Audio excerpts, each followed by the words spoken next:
Na superfície atual da crosta terrestre no estado de São Paulo, encontramos materiais naturais e paisagens que representam o registro de todos os tipos de processos geológicos conhecidos, tanto da dinâmica interna quanto da dinâmica externa do planeta. Os registros estão por toda parte. Em busca das evidências dessa história, a equipe da Univesp TV foi conhecer alguns dos principais sítios geológicos do estado de São Paulo. Percorremos 3.000 quilômetros e visitamos dezenas de locais.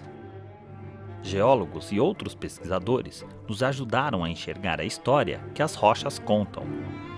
Seguimos para o oeste, acompanhando o caminho do rio Tietê e passamos por dois grandes compartimentos que compõem o nosso estado: o embasamento cristalino e a bacia sedimentar do Paraná. Em uma verdadeira viagem pelo tempo, visitamos boa parte da coluna do tempo geológico.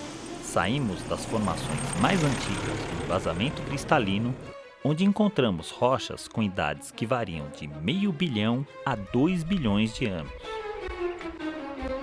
E seguimos para o interior. Lá encontramos rochas sedimentares cada vez mais recentes, com milhões de anos de história geológica. Nossa equipe encontrou registros dos diferentes climas que já existiram por aqui: desérticos, glaciais e tropicais. Visitamos locais com diferentes processos que formaram as rochas do nosso estado. Toda essa diversidade de processos, cada um em seu tempo, gerou diferentes tipos de relevo em São Paulo. Grandes áreas exploradas pelo homem, serras, crateras, cachoeiras e cavernas contam histórias que nos ajudarão a entender um pouco mais como se formou o nosso planeta e como esse processo ainda continua.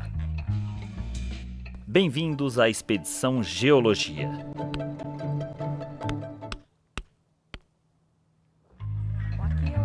No programa anterior, começamos nossa expedição partindo da cidade de São Paulo.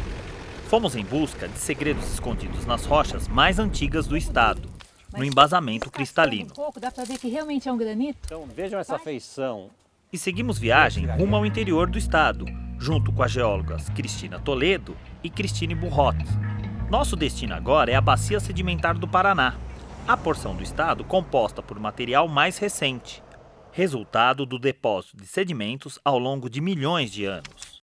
Conforme avançamos para o oeste, encontramos camadas cada vez mais recentes, cada uma delas depositadas em épocas diferentes.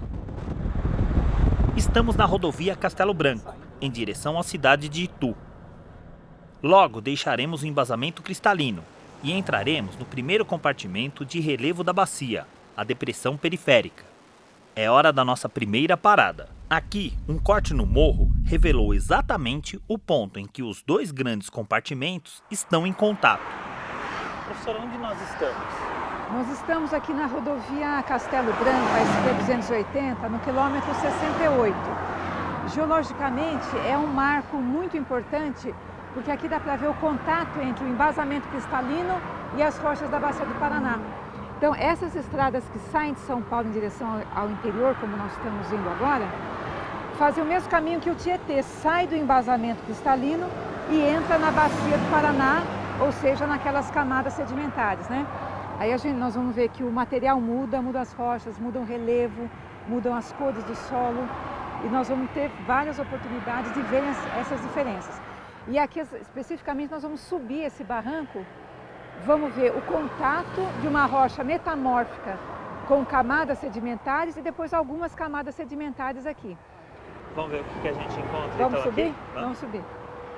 A bacia se formou na era Paleozoica e na era seguinte, a Mesozoica, continuou recebendo sedimentos e também derrames vulcânicos. Ao longo de mais de 300 milhões de anos, o relevo foi trabalhado pela ação de fatores externos e internos. Olhando mais de perto, encontramos indícios de uma época em que o clima na Terra era muito diferente nesta região. Esse morro todo ele emenda com o morro lá do outro lado da estrada, certo? Então era uma continuidade, né? A estrada abriu, expôs isso. Nós vemos aqui embaixo, esse material é uma rocha metamórfica, um filito, uma rocha bem fina, bem laminada, bem orientada, E em cima dela, nós estamos vendo uma rocha sedimentar heterogênea, grãos de vários tamanhos, seixos bem arredondados, areia mais fina, né? É uma espécie de um conglomerado. Exatamente na superfície de contato entre a rocha metamórfica e esse material sedimentar, antes do material ser depositado, passaram os agentes de superfície, que são as águas correntes, que são as geleiras, eventualmente vento, né? Aqui especificamente, sobre essas rochas, passaram geleiras. Geleiras que foram escorregando lentamente, como é o movimento normal das geleiras, e promovendo uma espécie de lixamento desse substrato. Nós vemos aqui a superfície, dá até para perceber os sulcos, né, desse lixamento, ali também. Vamos ver mais para frente, a mesma coisa no Parque da Rocha Mutonê, só que lá não são rochas metamórficas, são granitos. Lembrando que embasamento é um conjunto de rochas metamórficas com as intrusões de granito, né? Então, essas camadas sedimentares da Bacia do Paraná foram depositadas em cima desse substrato complexo dessa forma, né? Bom, das idades então, é uma coisa sempre importante em geologia, o embasamento é de idade pré-cambriana, sempre mais antigo do que 600 milhões de anos, 550 milhões de anos. E esse material sedimentar foi depositado aqui já por volta de 400 milhões de anos, algo assim. Na subida do barranco, a gente se depara com diferentes tipos de sedimentos da bacia. Eles indicam as mudanças de ambiente e também das condições para a vida. Ah, aqui já é arenito, olha. É arenito. Areia quase pura. Cuidado aí. Aqui, ó, sente na mão. Essa camada é uma camada sobre aquela que nós acabamos de ver e é completamente diferente na constituição. Lá tinha uma matriz mais fina, com pedregulhos, seixos arredondados, e aqui é só areia, né? Muitas das interpretações sobre as mudanças climáticas, as mudanças ambientais, são feitas baseadas no estudo das rochas sedimentares. Então, conforme o ambiente vai mudando, o clima vai mudando, o agente de transporte e sedimentação muda, geleiras, rios, ventos, e isso então vai registrando a história da Terra, né? Então, isso aqui é um livro aberto. A gente vai subindo, vendo as páginas cada vez mais recentes do livro. Deixamos o embasamento cristalino para trás e seguimos viagem, em busca de mais páginas desta história geológica. Rumo ao interior, entramos na transição entre o Planalto Atlântico, sustentado pelo embasamento cristalino, e a Depressão Periférica, primeiro relevo da Bacia do Paraná. As aberturas feitas pelas estradas são sempre uma ótima oportunidade de encontrarmos rochas que podem ser identificadas pelas professoras. Toda essa região aqui mostra a mesma feição. O perfil de intemperismo cortado pela construção da estrada, expondo os matacões ou dentro do perfil de intemperismo ou no alto, no caso daqueles que já perderam a sua parte mais fina por erosão.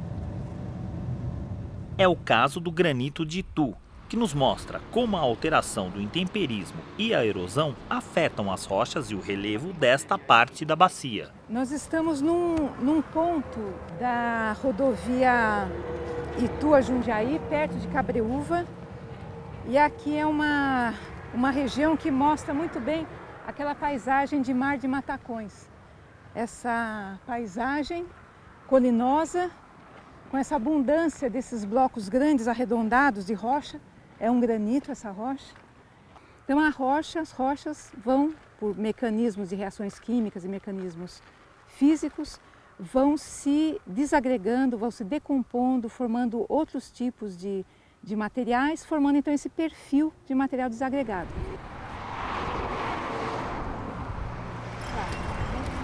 Esse bloco de granito, ele é o material de origem de todo esse perfil de solo aqui em cima, né? Ele mostra que aqui, que esse material, essa paisagem passou por um intemperismo intenso, intemperismo de clima tropical, muito quente, com alta pluviosidade.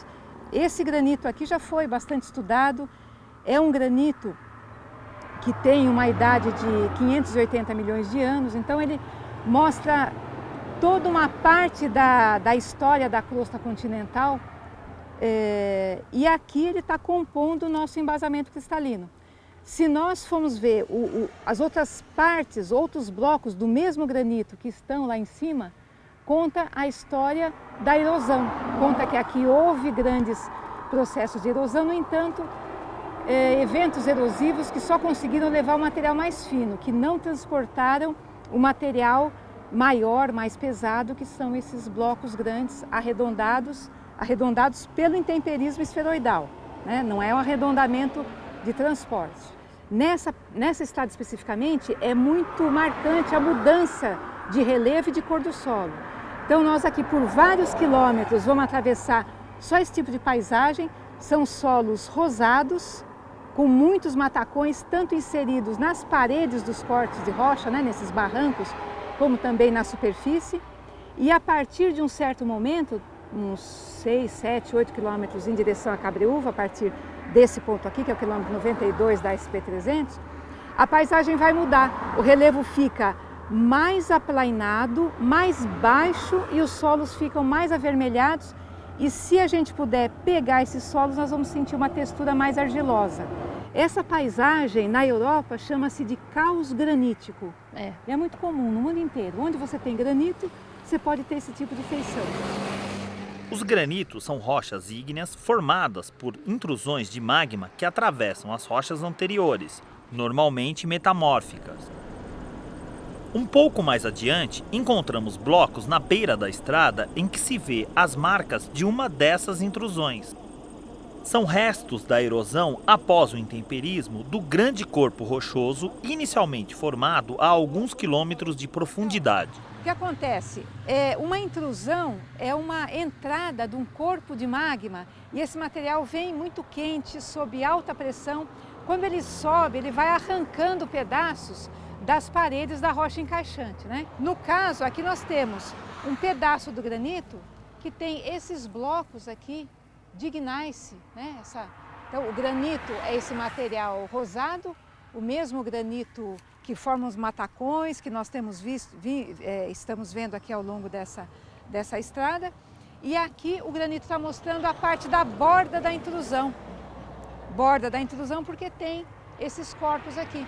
Isso aqui nós chamamos de xenólitos, xenos de estranho, né? São corpos estranhos de rocha dentro da outra. E esta rocha aqui, então, é a rocha origem do solo que nós vamos ver daqui para frente, que tem um relevo menos acentuado, não tem mais matacões, é mais argiloso e mais avermelhado, né? O limite entre o embasamento cristalino e a bacia sedimentar do Paraná é visível também no município de Itu. Aqui, a extração de lajes, ao longo de décadas, abriu uma janela para os geólogos estudarem a região. Chegamos ao Parque Geológico do Varvito. Aqui nós estamos praticamente no meio do parque, que é o coração de uma antiga pedreira de extração da rocha que ocorre aqui, que é o Varvito de Itu. Então, essa irregularidade do terreno, com esses paredões, subidas e descidas, é o retrato do que era antes a extração da rocha do Varvito, na pedreira. Essa estação comercial teve que parar a partir da década de 70, porque o material foi considerado, então, um patrimônio geológico. Nós estamos pisando em cima de uma laje onde estava sendo feita a extração de rocha. E esse tipo de exposição é muito interessante porque mostra os fósseis, que são uma das estruturas sedimentares muito importantes nessa rocha. A antiga pedreira de Itu é uma das maiores exposições de Varvito da Bacia do Paraná. Ela tem grande valor histórico.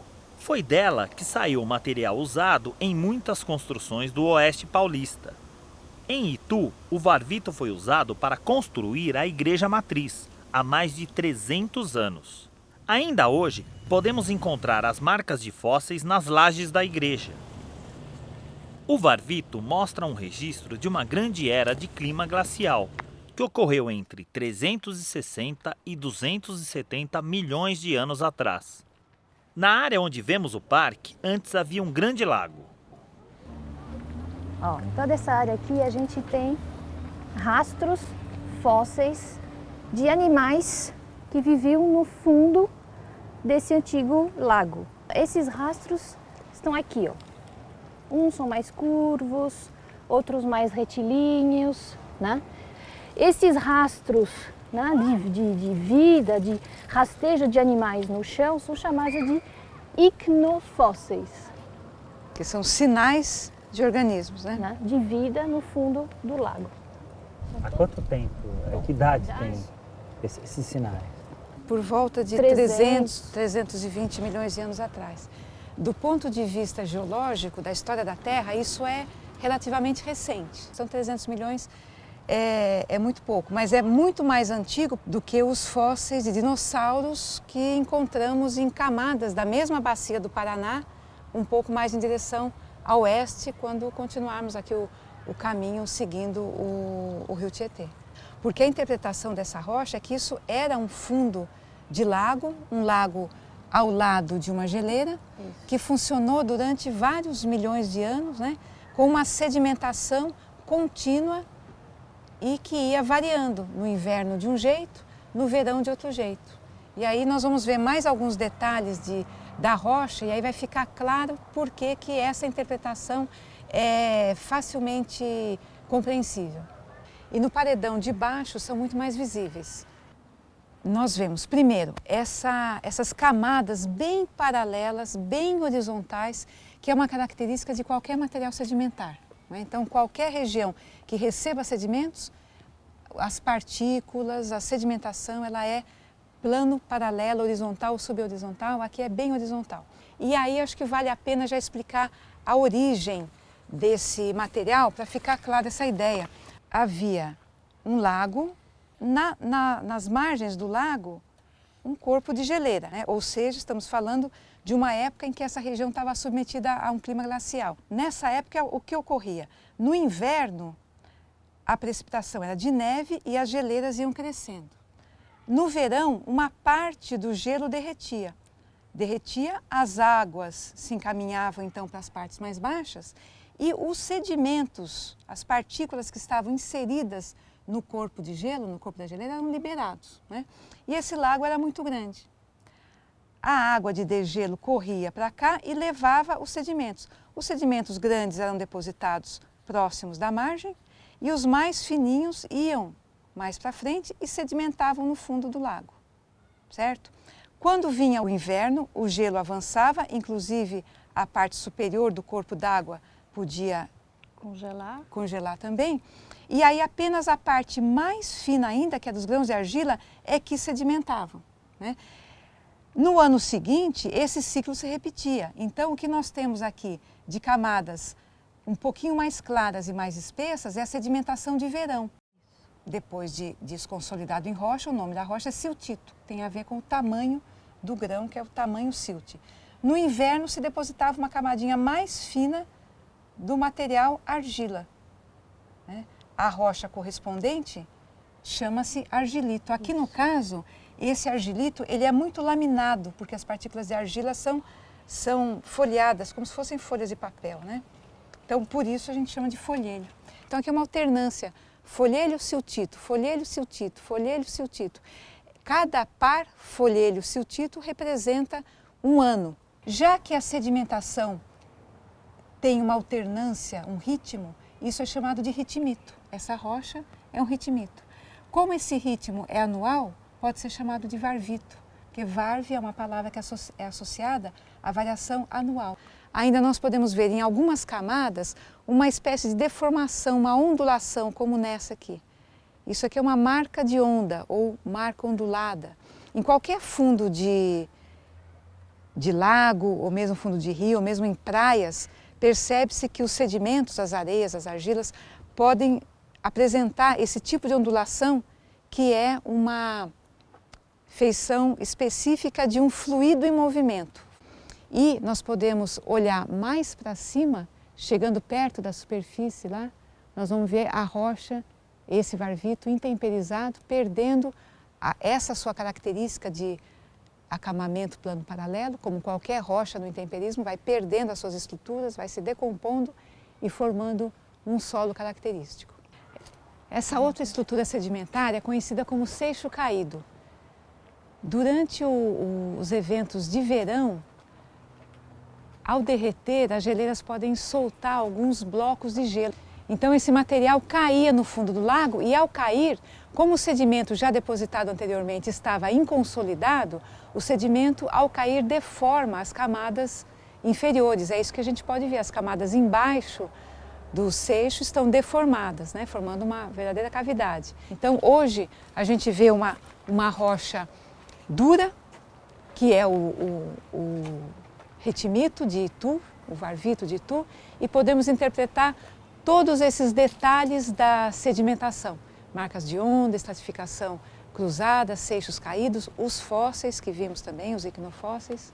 Enfim, tudo isso vai contribuindo para a gente recontar, reconstituir a história de uma parte da Bacia do Paraná, de uma parte da Constituição do Estado de São Paulo. Em outro parque, agora em Salto, cidade vizinha de Itu, também podemos ver os registros da ação do gelo nas rochas.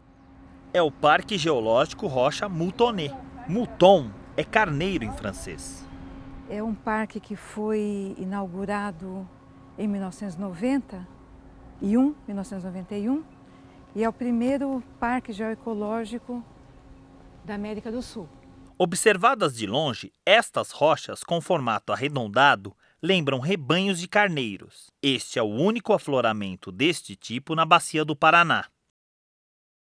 Esse bloco, ele está todo em degraus desse jeito, porque durante muitos anos ele passou por uma extração de fragmentos justamente para a construção civil. Na superfície a gente tem alguns registros que mostram a passagem da geleira e a força que essa geleira tem sobre a superfície. Então a gente tem algumas estruturas abrasivas, como por exemplo esta, né, em meia-lua, né, ou seja, algum bloco relativamente grande foi arrastado pela geleira, lixou, formando algumas estrias, né, e formou aqui essa estrutura em meia-lua, enquanto a geleira se deslocava para cá. Nessa face também temos algumas estrias mais evidentes, né, que mostram de novo essa ação abrasiva da geleira na superfície da rocha, que passa um pouco como se fosse uma lixa, né, na superfície. Um outro aspecto que faz desse local mais interessante ainda é que é mais um exemplo onde se vê o contato do embasamento cristalino com as rochas sedimentares formadas na Bacia do Paraná. Então, sobre o granito, que é parte do embasamento cristalino, nós temos essa rocha aqui, que já é uma rocha sedimentar. Dá para ver o acamamento dela, né, um pouco inclinado aqui, e é uma rocha sedimentar que não teve seleção ao depositar, ou seja, dá para ver grãos de vários tamanhos, aqui de alguns centímetros, de poucos milímetros, e uma matriz muito fina, né? Isso é o típico material depositado por geleira. Hoje o que nós vemos é o resto dessa camada sedimentar que já entrou de novo no ciclo de intemperismo e erosão. E são então os vestígios dessa história policíclica que é a história da natureza, a história da geologia desse território do estado de São Paulo. Aqui no parque encontramos mais uma vez o rio Tietê. Já vimos como ele é utilizado em muitos trechos ao longo de sua extensão, seja para instalação de indústrias, geração de energia ou transporte.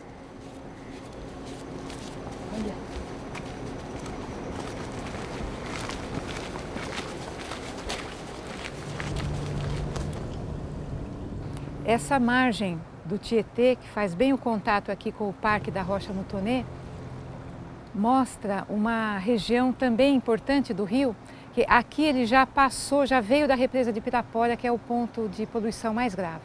Daqui em direção ao interior do estado, o rio vai se tornar, a qualidade da água vai se tornar um pouco melhor, né? Mas aqui nós temos aquelas construções ali que tem uma fábrica de papel, que é operante hoje, uma usina hidrelétrica, que é aquela parte de construção um pouco mais nova, de tijolinho também, que produz energia o suficiente para movimentar essa fábrica de papel e também para abastecer parte da necessidade da cidade de Salto.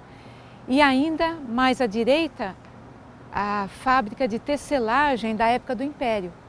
Já tinha essa atividade econômica aqui nessa região naquela época. E você vê que já naquela época se fazia essa ocupação de atividades industriais importantes nas beiras dos rios, né? Porque é onde você tinha água abundante para os processos industriais e também para depois ter um destino para os resíduos todos, né? Infelizmente, né?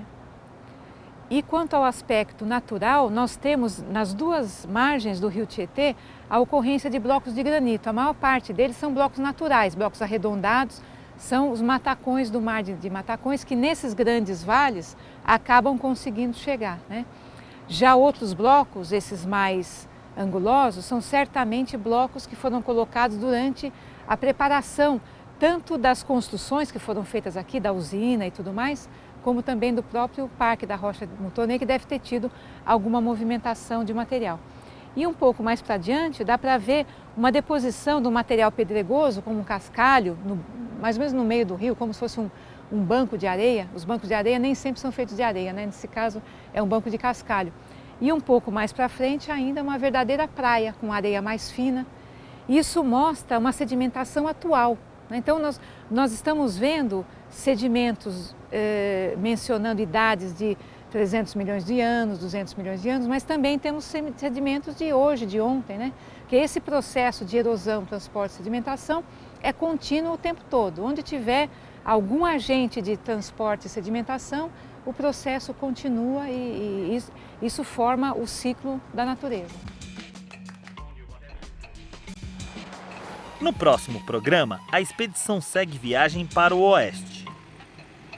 Continuaremos na depressão periférica. Lá veremos como uma intrusão alcalina atravessou os sedimentos da bacia. Atravessou o embasamento, atravessou uma parte das camadas da bacia sedimentar. E como isso permitiu a formação de um importante depósito de minério. Ele deu origem à instalação dos primeiros fornos de ferro no Brasil, inaugurados no século XVI.